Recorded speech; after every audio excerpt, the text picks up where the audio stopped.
ശരിയായ സമയം മരുന്നിനുള്ള സമയമാണ്. ഇതാരാണ് സമയം ശരിയാക്കി വെച്ചത്?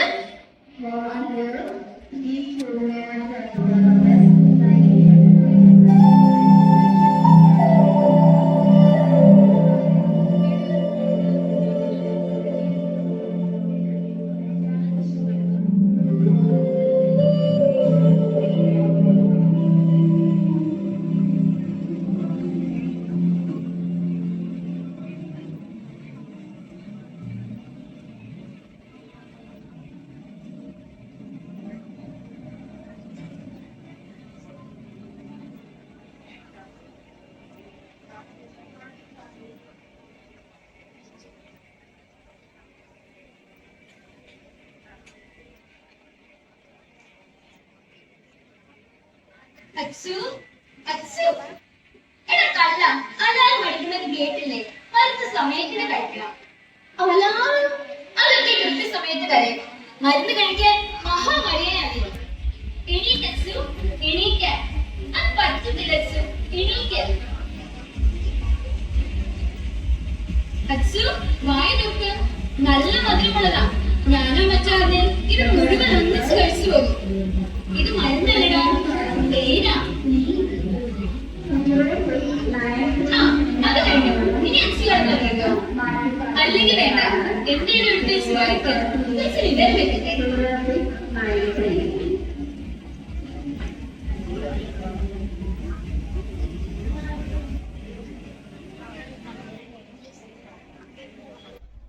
അബി,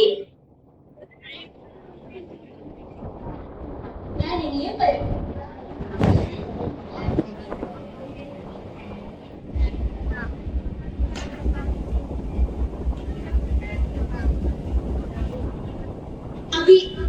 അഭിജിത്ത് എന്തൊരു സ്നേഹമാണ്. മരുന്ന് തരാൻ, ഭക്ഷണം കഴിപ്പിക്കാൻ, വർത്തമാനം പറയാൻ സമയത്ത് എങ്ങെത്തും.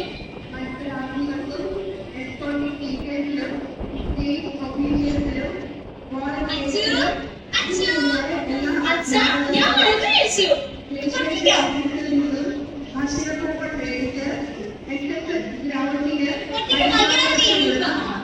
ഇല്ല അഭി വന്നു കൃത്യസമയത്ത്. ഇന്നും അഭിനന്ദു. ഞാൻ കഴിഞ്ഞത് തൊട്ട് വന്നു.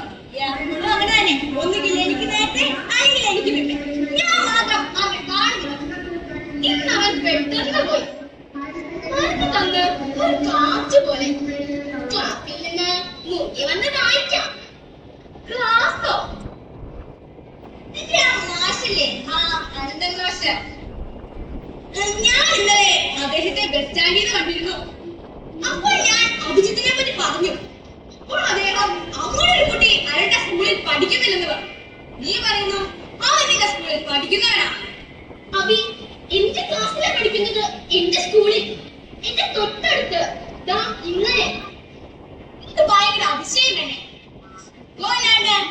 നീ കിടപ്പ് കിടക്കുന്നതിന് മുമ്പ് ഇങ്ങനൊരു കുട്ടിയെ പറ്റി നീ പറഞ്ഞിട്ടില്ല. നിന്റെ ക്ലാസ്സിലെ ഒരുപാട് കുട്ടികളൊക്കെ എനിക്കറിയാം. പിന്നെ നിന്റെ സുഹൃത്തുക്കളെ എല്ലാവരും എനിക്കറിയാം. അവർക്ക് ഇവിടെ വന്നിട്ടുണ്ട്. പക്ഷെ ഇങ്ങനെ ഒരു പേരുള്ള ഒരു കുട്ടി, അതും നിന്റെ ക്ലാസ്സിൽ, നിന്റെ ബെഞ്ചിൽ. അഭി,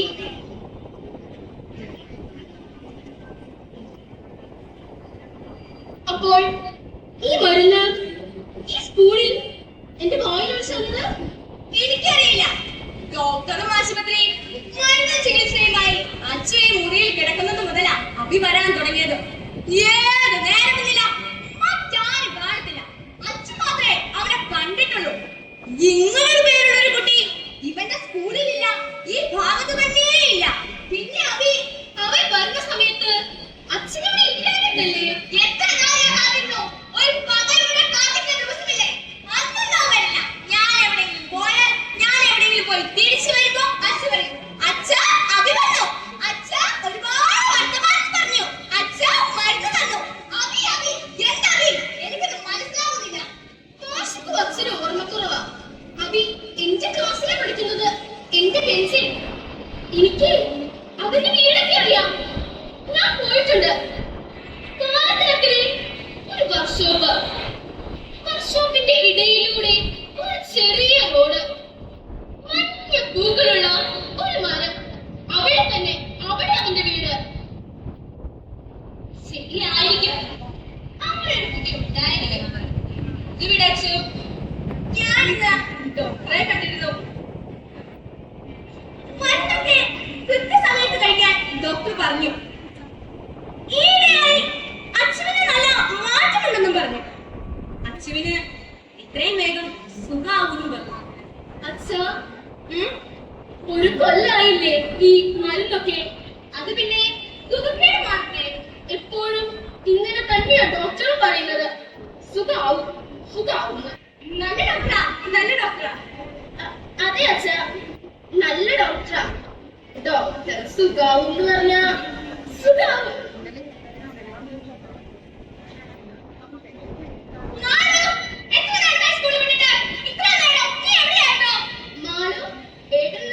എന്താ കൊണ്ടുവന്നത്? കാണട്ടെ.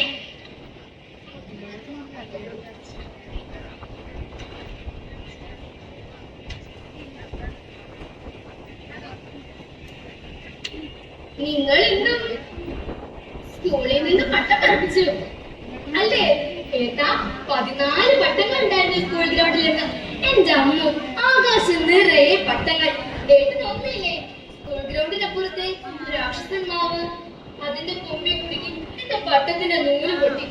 പാവം, അത് കുഴഞ്ഞു കുഴഞ്ഞ് താഴെ വീണു. ഞാനൊരു പട്ടം പറത്തിയിട്ട് എത്ര നാളായി? ആകാശത്ത് ഞാനൊരു പട്ടം കണ്ടിട്ട് എത്ര നാളായി?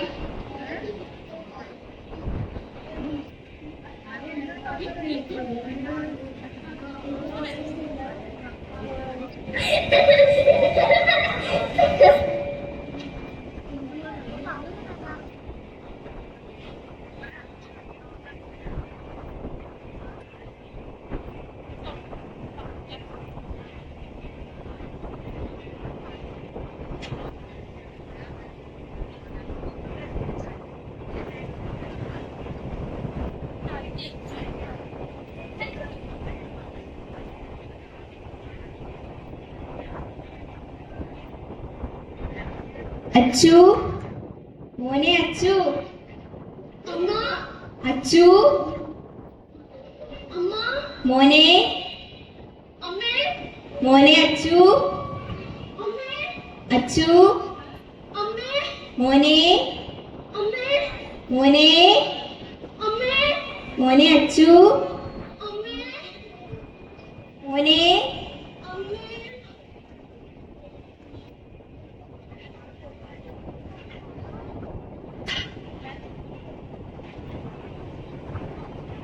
അച്ചു, അച്ചു, നീ എന്തിനാ ഒറ്റയ്ക്ക് ഇരിക്കുന്നത്? ഏട്ടന് എന്നെ വിളിച്ചുകൂടായിരുന്നോ? മോളോ, ഞാൻ അമ്മയെ കണ്ടു. അമ്മ ഉള്ളിൽ കുരുവിളുകളുമായി. ഏട്ടൻ എന്തായി പറയണത്? ഏട്ടൻ സ്വപ്നം കണ്ടതായിരിക്കും. എന്താ അച്ഛനിത്? ഞാൻ എത്ര തവണ പറഞ്ഞിട്ടുണ്ട് അമ്മ മരിച്ചു പോയെന്ന്, അമ്മയ്ക്ക് വരാൻ കഴിയില്ലെന്ന്. അതെ, ഞാൻ സ്വപ്നം കണ്ടതായിരിക്കും. എന്നാലും സ്വപ്നത്തിനെങ്കിലും അമ്മ വരുന്നുണ്ടല്ലോ, അത് മതി. അച്ചു, അവിടെ കിടന്നാട്ടെ.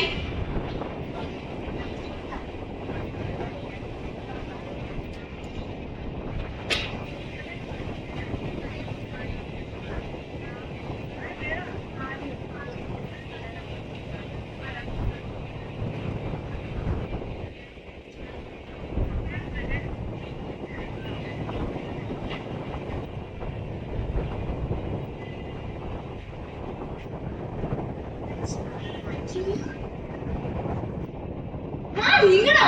ആരത്? ഓ, അരുണോ, നീ എന്തിനാ വന്നത്? ഞാൻ ശബ്ദമായിട്ടുന്നില്ലായിരുന്നു, നിന്നെ കാത്തിരിക്കായിരുന്നു.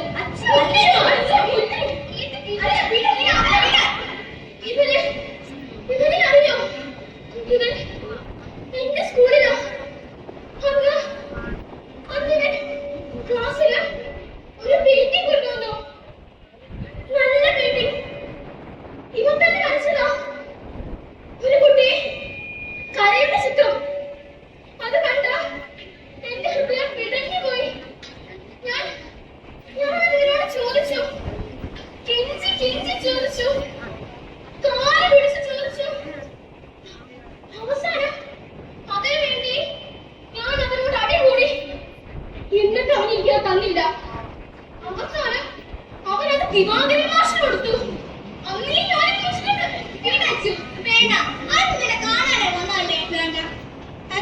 എന്ത് വേണമെങ്കിലും ചെയ്തോട്ടെ. ഞാൻ തെറ്റുകാരി തന്നെയാണ്. നീ ഇങ്ങനെ ദേഹത്തിൽ ഇളക്കണ്ട. നോക്കണ്ട പറഞ്ഞിട്ടുള്ളത്. എനിക്ക് എനിക്ക് എന്തുമാത്രം സങ്കടമായിക്കോളും. അതന്നായിരുന്നു ഞാൻ അവസാനമായി സ്കൂളിലേക്ക് പോയ ദിവസം. വീട്ടിൽ സ്കൂള് വിട്ട് വന്ന തലശ്ശേരി കുളിമുറിയിൽ വീണത് അന്ന് വൈകുന്നേരം. അന്ന് മുതലാ ഇടയ്ക്കിടയ്ക്ക് ആശുപത്രിയില് ഓപ്പറേഷൻ തിയേറ്റർ, പിന്നെ ഈ വീട്ടില് ആശുപത്രി മുറി പോലുള്ള ഈ ഒരു മുറിയിലും. പിന്നെ ഞാൻ ഇവരെ കാണുന്നില്ല. അല്ല, ഞാൻ വന്നിരുന്നു. അച്ഛന് ബോധമില്ലാതെ കിടക്കുകയായിരുന്നു. കാണാൻ പറ്റിയില്ല. നീ മിണ്ടണ്ട. നീ ആ പെയിന്റിങ് എനിക്ക് തന്നില്ലല്ലോ. നീ ദുഷ്ടനാ. നിന്നെ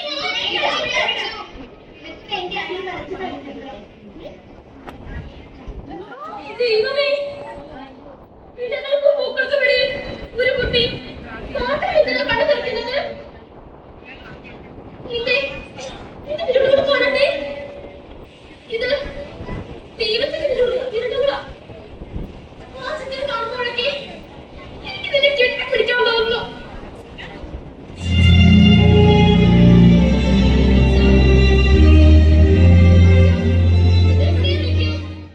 ഞാൻ ഇപ്പോഴും കാണുന്ന ഒരു സ്ഥലത്ത് ഇത് വെക്കണം.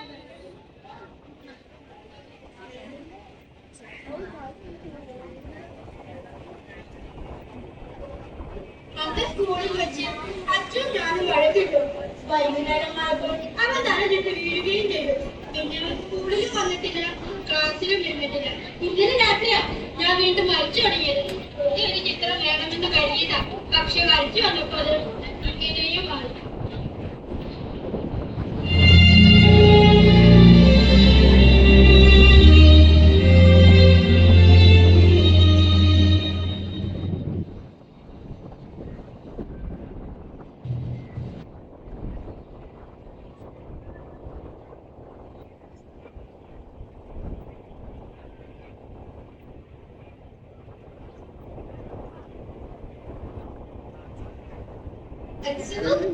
അച്ഛു, അബി, നിനക്ക് സുഖാണോ? എനിക്ക് സുഖം. അച്ഛനോ? എപ്പോഴത്തെ പോലെ ഡോക്ടറും മരുന്നും ചികിത്സയുമായി അങ്ങനെ പോകുന്നു. ഇത് ഇവിടുന്ന ഈ പുതിയ പുസ്തകങ്ങള്? അതെ, അഴകൻ മാസമാണല്ലോ. ഓ,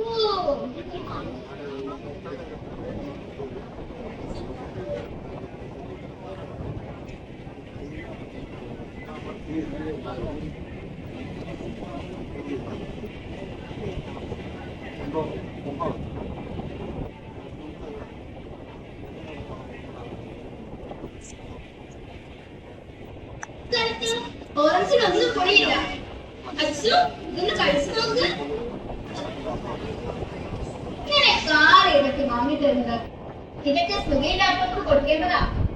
അതുകൊണ്ടല്ലേ എനിക്ക്.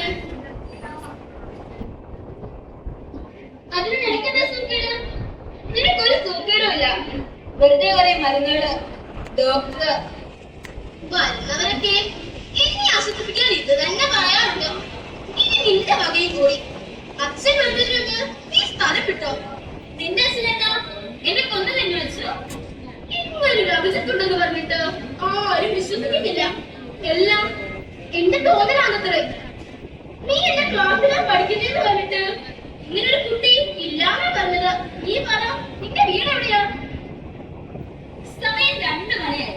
ഇപ്പോൾ ഒരു മരുന്ന് കഴിക്കാനുണ്ട്. നീ അല്ലേ പറഞ്ഞത് എനിക്ക് യാതൊരു സുഖേടുമില്ലെന്ന്? എനിക്കിനി മരുന്നൊന്നും വേണ്ട. അച്ഛു, തമാശ കളിക്കരുത്. മരുന്ന് തെറ്റിയാ ഞാൻ എന്നെ ചത്തുപോകും. അബി, ഞാൻ ചത്തുപോവുകയാണെങ്കിൽ അത് പോകട്ടെ. അച്ഛു, നിനക്കെന്നോട് സ്നേഹമുണ്ടോ? നിന്നോടാ ചോദിച്ചത്. നിനക്കെന്നോട് സ്നേഹമുണ്ടോന്ന്? എനിക്ക് മാത്രം അറിയുന്ന ഒരു കുട്ടിയല്ലേ നീ. പിന്നെന്താ എനിക്ക് നിന്നോട് സ്നേഹമില്ലാണ്ട്? നീ ഉള്ളത് കൊണ്ടാ അല്ലേ കുറെ ദിവസം മുമ്പേ ഞാൻ മരിച്ചു പോയേ. പിന്നേത് ഇപ്പോഴും ഒരു സ്നേഹമില്ലാത്ത വർത്താനം. അബി, ഇന്ന് ഡോക്ടർ വരും. എനിക്കിനി എത്ര ദിവസം കൂടി ഉണ്ടെന്ന് അറിയാൻ. പക്ഷെ ആരോടും പറയില്ല. മൂപ്പർക്കൊരു സമാധാനത്തിന് മനസ്സിൽ കുറിച്ചു വെച്ചിട്ടുണ്ടാകും എന്റെ ദിവസം, എന്റെ തീയതി. അച്ഛോ, നീ അധികം ശബ്ദമൊന്നും ഉണ്ടാക്കണ്ട. ഇതുവരെ നീ വന്നു മരുന്ന് തരാനും ഭക്ഷണം കഴിപ്പിക്കാനും കച്ചറ ഉണ്ടാക്കാനും ഒക്കെ. ഞാൻ എന്നെ പോകുന്നില്ല. ഇവിടെ നിന്ന എല്ലാവരും നിന്നെ കാണും. മാളവും അച്ഛൻ ഡോക്ടർ ഞാനിവിടെ ഒളിച്ചിരിക്കും. ഡോക്ടറെ എനിക്കൊന്ന് കാണണം. ഡോക്ടറോട് എന്റെ സിനിമയ്ക്ക് പറയാനുണ്ട്. എന്റെ കാര്യമായിരിക്കും. ഡോക്ടർ അത് അച്ഛനോട് പോലും പറയാറില്ല, പിന്നല്ലേ എന്നോട്. എനിക്കൊരു പ്രധാനപ്പെട്ട കാര്യം ഡോക്ടറോട് പറയാനുണ്ട്. അത് നീ അറിയണ്ട. ഞാനതൊന്ന് പറയൂ. നീ ആരാ, നീ എവിടത്തെയാ എന്നൊക്കെ ഡോക്ടർ ചോദിക്കും. അപ്പം നീ എന്താ പറയാൻ പോണത്?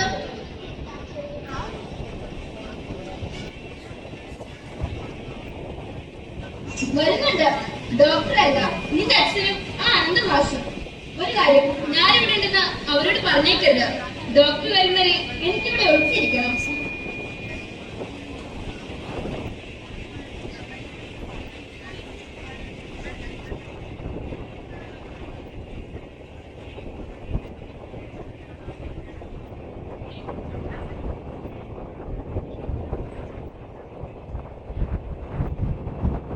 അച്ഛൻ വന്നാന്ന് തോന്നുന്നു. വിളിക്കണ്ട. ഉറങ്ങുന്നത് വളരെ കുറവാ. ഉറക്കം തന്നെ വെറും ഒരു കിടപ്പാ. എല്ലാം അറിയും. ജാലകത്തിൽ ഒരു ഇല വീണാൽ ഓരോ രാത്രിയിലെ ഉറക്കവും ഉറങ്ങിക്കളയാതെ അവൻ ശേഖരിച്ച് വരും. നമുക്കില്ലേ ഇവിടെ ഇരിക്കാം. അവൻ അറിയുമ്പോ എണീക്കണ്ടേ? മാഷ് കുറെ നാളെ മാഷിന് കുടിക്കാനെന്തെങ്കിലും അല്ലെങ്കിൽ വേണ്ട. നമുക്ക്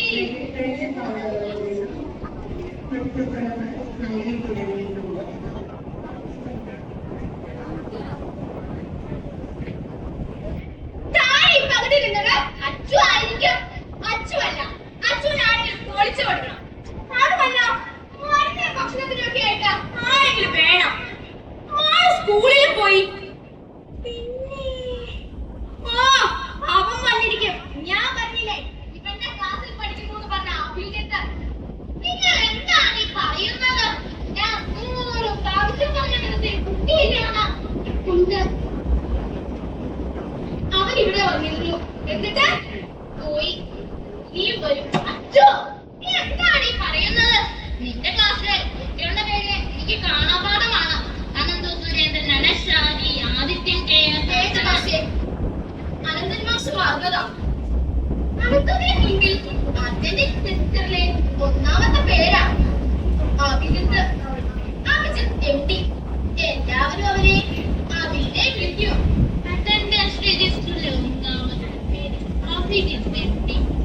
എന്റെ ഓർമ്മകൾക്ക് മുകളിൽ മഷിക്കുപ്പി പറഞ്ഞു വീണോ? അതൊക്കെ ഇരിക്കട്ടെ. അച്ഛന്റെ സുഖമല്ലേ? ഡോക്ടർ പറഞ്ഞ അത്ര പെട്ടെന്ന് സ്കൂളിലേക്ക് വരാമോ?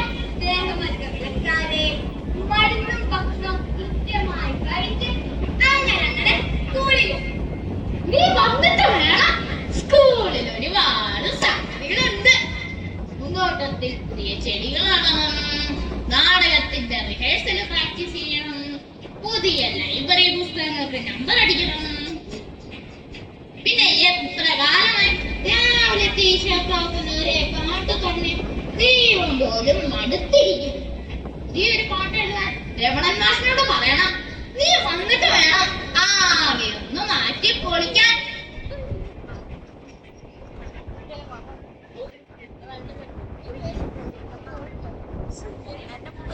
ഇത് മാഷ് കൊടുത്തയച്ച പുസ്തകങ്ങളാ. ആദ്യത്തെ കുറച്ച് പേജുകൾ മാത്രമേ ഞാൻ വായിച്ചുള്ളൂ. എനിക്കിനി വായിച്ചു തീർക്കണമെന്നുണ്ട്, പക്ഷേ കഴിയുന്നില്ല. മാഷ് ഇത് കൊണ്ടുപോയിക്കോ. എനിക്ക് ഇത്രയൊക്കെ വായിച്ചാൽ മതി. പിന്നെ ഞാൻ ഇനി എങ്ങോട്ടുമില്ല. സ്കൂളിലേക്കൊന്നും ഞാനില്ല. എനിക്ക് കഴിയില്ല അധിക ദൂരത്തൊന്നും സഞ്ചരിക്കാൻ. എനിക്കറിയില്ലല്ലോ.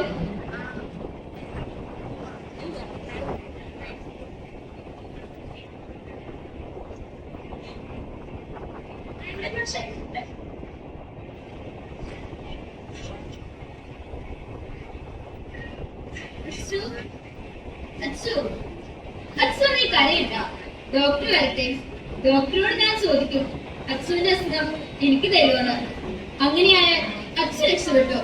പിന്നെ നിനക്ക് സ്കൂളിൽ പോകാം, ചുറ്റിത്തിരിയാ, കളിക്കാം, അങ്ങനെ.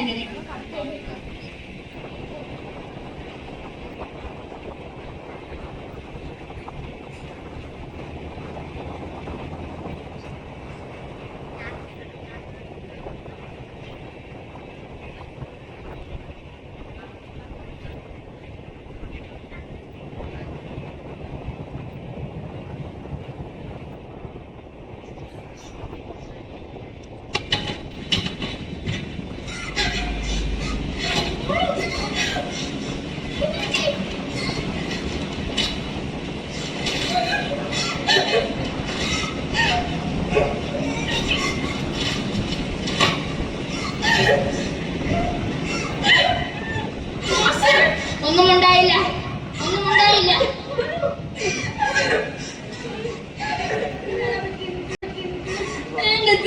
എനിക്കിനി പഠിക്കണ്ട, എനിക്ക് മതിയായി. സാധാരണ ചെയ്യാറുള്ളത് പോലെ ഞാൻ ചോദ്യങ്ങൾ ചോദിച്ചു തുടങ്ങി. ലോകത്തിലെ ഏറ്റവും കൂടുതൽ ആയുസ്സുള്ള ജീവി ഏതാണ്? ആരോ ഉത്തരം പറഞ്ഞു. അടുത്ത ചോദ്യം, ഇലകളുടെയും പൂക്കളുടെയും ആയുസ്. ഈ ചോദ്യം ഞാൻ ചോദിച്ചത് മാളുവിനോടായിരുന്നു. ക്ലാസ്സിൽ കുറെ നാളായി മിണ്ടാറില്ല, പേടിയാകുന്നു. മാളു എണീറ്റ് നിന്നു. കുറെ സമയം അവൾ എന്റെ മുഖത്ത് തന്നെ ഒരു നോട്ടമ്മ, പിന്നെ ഒരു കരച്ചില. മനസ്സ് കീറും പോലെ പെട്ടെന്ന് അവൾ ആകും എടുത്ത് ക്ലാസ്സിൽ നിന്ന് ഒറ്റ ഓട്ടം. പിറകെ തന്നെ ഞങ്ങളും ഓടി. എനിക്ക് ഏറ്റവും കാണണം തോന്നി. ഇപ്പൊ കാണണം. എനിക്ക് സ്കൂളിലേക്കില്ല, എഴുത്തില്ലാതെ എനിക്ക് സ്കൂളിലേക്കില്ല. എനിക്ക് മതിയായി, എനിക്ക് പഠിക്കില്ല. അനന്ത മാഷുടി ഒരു ചോദ്യം, ഇലകളുടെയും പൂക്കളുടെയും ആയുസ് എത്രയാണ്? ഒരു വഴി ഞാൻ പറഞ്ഞു തരട്ടെ. ഓരോ ഇലകളുടെയും കണ്ണുകളിലേക്ക് നോക്കുക, പൂക്കളുടെ കണ്ണുകളിലേക്കും പരതുക. ആയുസ് കുറിച്ച് വെച്ചിട്ടുണ്ടാകും, നോക്കിക്കോ.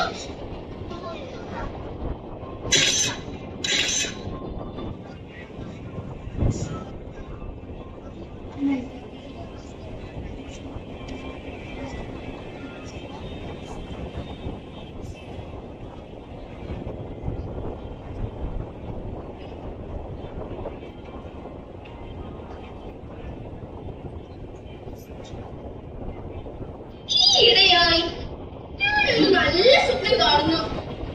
ഇലകളും പൂക്കളും ഇതേ സ്വപ്നം തന്നെയായിരിക്കും കാണുന്നത്. എപ്പോഴും ഞാൻ ആ സ്വപ്നം കാണുന്നു. നല്ല നല്ല തെളിച്ചമുള്ള പകൽ. കുന്നിറങ്ങി കുന്നിറങ്ങി കുന്നിറങ്ങി അവരെല്ലാം വരുന്നത് ഈ മുറിയിലേക്കാണ്. ആ അതെ, എന്നെ വിളിക്കാൻ.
ചെവിയിലെത്താണ് മന്ത്രിച്ചിലെത്തണോ?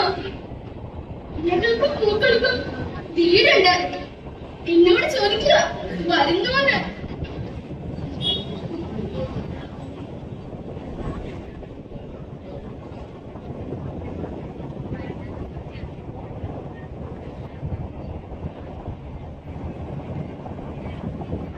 അച്ഛോ അച്ഛോ അച്ഛോ അച്ഛോ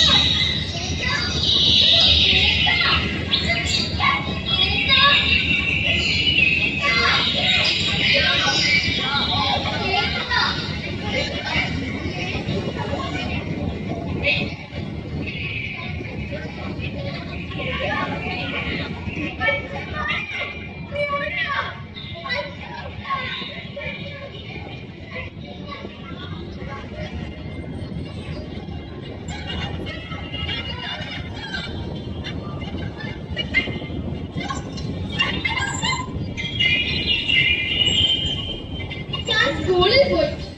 ഇന്ന് ഞായറാഴ്ചയല്ലേ, സ്കൂളിൽ ആരുണ്ടാകാനാ? എത്ര നാളായി ഞാൻ എന്റെ സ്കൂള് കണ്ടിട്ട്. ഞാൻ ജനല് വഴി എത്തി നോക്കി. എന്റെ ബെഞ്ച്, ബോർഡ്, സോപ്പുപെട്ടി, പിന്നെ അവിയും ഉണ്ടായിരുന്നു. ഇതെന്താ നൂല്? എന്റെ നൂല് കൊണ്ട് നെയ്തായിട്ടൊന്ന് കെട്ടിയിട്ടതാ. സ്കൂൾ മൈതാനത്ത് നിന്ന് പട്ടം കത്തിച്ചു. പട്ടമാകാശത്ത് ഉയർന്ന് പൊങ്ങി. എന്തൊരു കാഴ്ചയായിരുന്നു! പെട്ടെന്ന് മുറി കിട്ടി. എന്ത് ആവശ്യം? പട്ടം താഴെ വീണില്ല. ഉയർന്നിരുന്നു. ഞാൻ തോന്നിയിരുന്നു. പക്ഷെ ഇനി അവിടെ കണ്ടതേയില്ല. അത് ആകാശത്തെവിടെയോ മറഞ്ഞുപോയി. അതിന്റെ മുകളിലായിരുന്നു അത്.